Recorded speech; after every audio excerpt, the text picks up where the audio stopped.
एक सर आज के समय में बहुत ज़्यादा तलाक के केस बढ़ गए हैं, आपसी पारिवारिक लड़ाई झगड़े के केस बहुत ज़्यादा बढ़ गए हैं। इसमें सुप्रीम कोर्ट ने भी एक बार टिप्पणी की थी कि क्या कारण है, क्या हम अपनी संस्कृति को भूलते जा रहे हैं, इसलिए ये सब मामले ज़्यादा बढ़ रहे हैं। आप एक्चुअली काफ़ी एक्सपीरियंस हो गया आपको लॉ फील्ड में।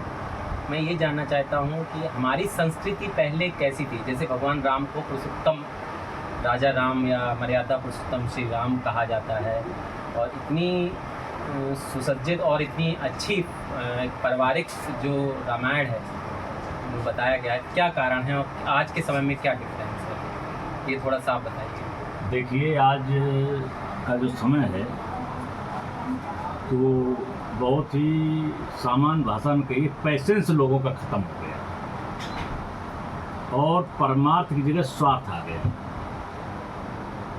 दो मोटे मोटे कारण। और जहाँ तुमने पहले बात की तो सनातन संस्कृति ये जब से सृष्टि है, इस रचना हुई है, तब से सनातन संस्कृति है। और वो सनातन संस्कृति में जितने तरीके के आप देख रहे हो, ये जो पत्नी विवाद, सास बहू विवाद, ये कलात्मक वातावरण, इसकी बेईमानी, उसकी चोरी, उसका बढ़िया, उसका शादी ब्याह, उसका कथा भागवत, ये सब देख रहे हो, ये सारी ब्रह्मा की सृष्टि का प्रमाण। उन्होंने स्वयं इस तरीके से सब व्यवस्थाएं की, चाहते तो सब अच्छा कर देते जी। तो हर तरीके से उन्होंने एक तरीके से बगिया बना दी, बढ़िया ये संरचना सृष्टि कर दी। जहाँ दशरथ के परिवार की बात आती है, भगवान राम को मर्यादा पुरुषोत्तम कहा गया, उसका कारण सिर्फ त्याग है। हम सब लोग भी अगर उन्हीं पर चिन्हों पर चलें जो हमारे रामचरितमानस कहता है, तो हम सब तक में वही त्याग मिलेगा। हम सभी जब उसी त्याग से गुजरेंगे तो सब राम दरबार होगा, सब राम में परिवार होगा, सब दशरथ जैसा वंश होगा। एक बहुत छोटी सी बात बता दें, जो आजकल फैमिली कोर्ट में ज़्यादा मामले चलते हैं। 14 वर्ष राम तो वनवास चले गए, करीब अंतिम समय था, 14 वर्ष व्यतीत होने वाला, तो सुकीर्ति, कौशल्या की छोटी बहू, सास बहू में क्या तालमेल होना चाहिए, बहू की हर सुख सुविधाओं का, उसके मौलिक अधिकारों का व्यवस्था पेरेंट्स यानी सास ससुर की जिम्मेदारी होती है और पति का उत्तरदायित्व होता है। अगर सास ससुर नहीं ये सहयोग कर रहे हो तो ये सबका फर्ज फिर पति को निभाना होता है, सारा फर्ज पति को निभाना होता है। तो जहाँ एक संयुक्त परिवार होता है तो वहाँ शिष्टाचार होता है, त्याग होता है और अदब होता है। तो वहाँ बहू बेटा समाज के साथ तो बैठ सकते हैं, लेकिन दोनों आपस में प्रेमालाप नहीं कर सकते हैं पेरेंट्स के सामने।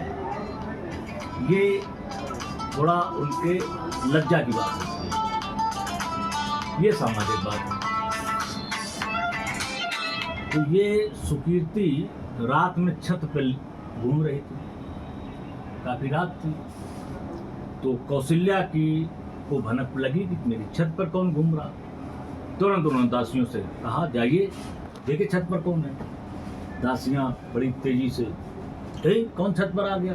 देखा छोटी बहू, प्रणाम किया छोटी बहू को और सासू जी को संदेशा सुनाया कि छोटी बहू हैं और वो घूम रही। अब देखिए, कोई होता आज के टाइम में तो चुगली करता, अरे सास जान गई, अंदर चली जाओ, वहाँ बैठो।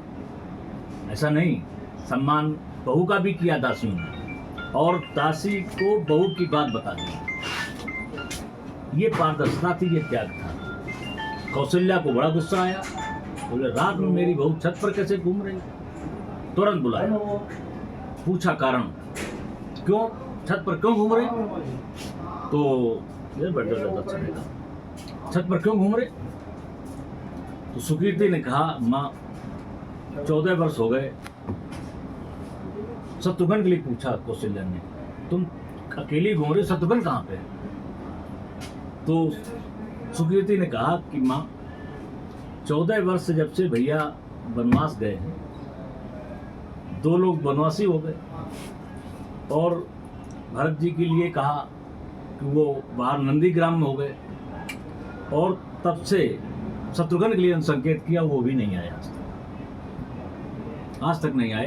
तो मन विचलित हुआ, तो नींद नहीं आ रही थी, तो मैं छत पे घूमने लगी। कौशल्या का जो गुस्सा था तुरंत डाइवर्ट हो गया। उन्होंने कहा ये बहू छत पर घूमे, नींद ना आए, इन का कारण पता लगाना सास की जिम्मेदारी हो गई। और आजकल की सास प्रचार और कर दे कि मोहल्ले की महिलाओं बुढ़ियां जो इकट्ठा हुई, बोले अरे हमारी बहू बहुत बदमाश है, तो रात में छत पे घूमती है, इधर उधर घूमती है, जाने कैसे कैसे पति आती है। तो ये नहीं था।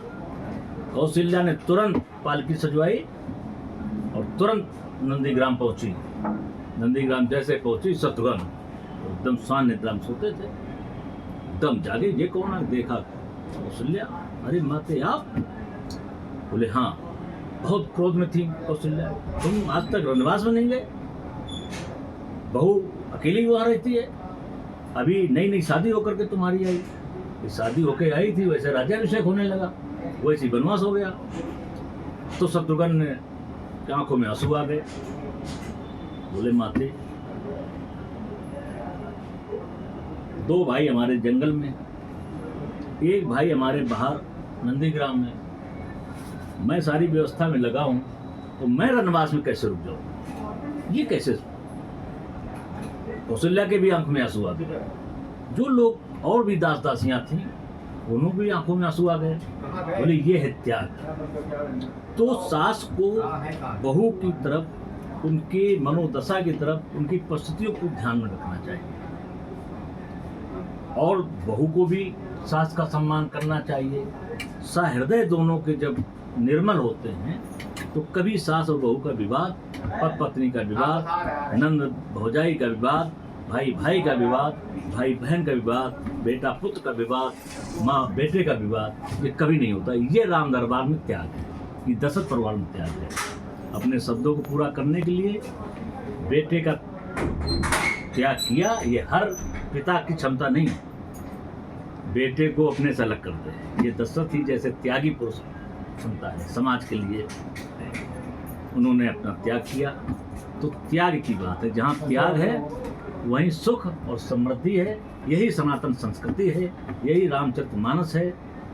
इसको ही रामचरितमानस सर्वप्रथम हमारे भगवान शंकर ने इसकी रचना की है। इसके बाद इन्होंने काकभूषण जी को इसका उचित पात्र समझा, उनको ये रचना दी, उनको कथा श्रवण कराई। काकभूषण जी ने आपके याग वल्लभ जी ऋषि को कथा सुनाई, याग वल्लभ जी भरद्वाज जी को कथा सुनाई। वही सारा चरित्र वाल्मीकि जी ने लिखा, उसी का हिंदी सरल शब्दों में रूपांतरण तुलसीदास जी ने किया। लेकिन उन्होंने उसी रामचरितमानस को भगवान शंकर के द्वारा जो रची गई, उसी को उन्होंने वर्णित किया, लिखा गया। ये है राम दरबार। सीधा सीधा अगर समझा जाए, आज की जो परिस्थितियां जो चल रही हैं, उसमें यही है कि आज खुद का फायदा ज़्यादा देखने लगे हैं, वो चाहे परिवार में हो चाहे घर में हो। प्रत्येक सदस्य अपना पर्सनल ज़्यादा देखने लगा है। और अगर घर परिवार में अगर एक दूसरे के प्रति अगर देखा जाए, एक दूसरे के लिए त्याग किया जाए, तो ज़्यादा सुख शांति और समृद्धि के साथ रहा जा सकता है। वही सच्चिदानंद है।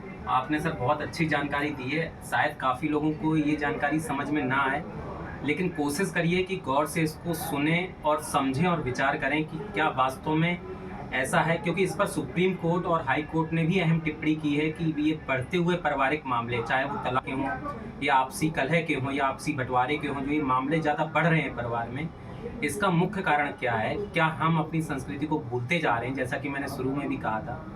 तो हाँ, वास्तव में कहीं ना कहीं जो हमारी संस्कृति है, हम उसको छोड़ चुके हैं। हम आधुनिकता में इस तरह खो गए हैं कि हमें लगने लगा है कि सिर्फ अपना सोचना ही आधुनिकता है, या एक अच्छे कपड़े पहन लेना, मोबाइल ले लेना, या स्मार्ट बन जाना यही आधुनिकता है, लेकिन ऐसा नहीं है। शायद हम कहीं ना कहीं जो एक अहम शिक्षा थी, शिक्षा पद्धति थी या संस्कार थे, उनको हमने छोड़ दिया है पीछे।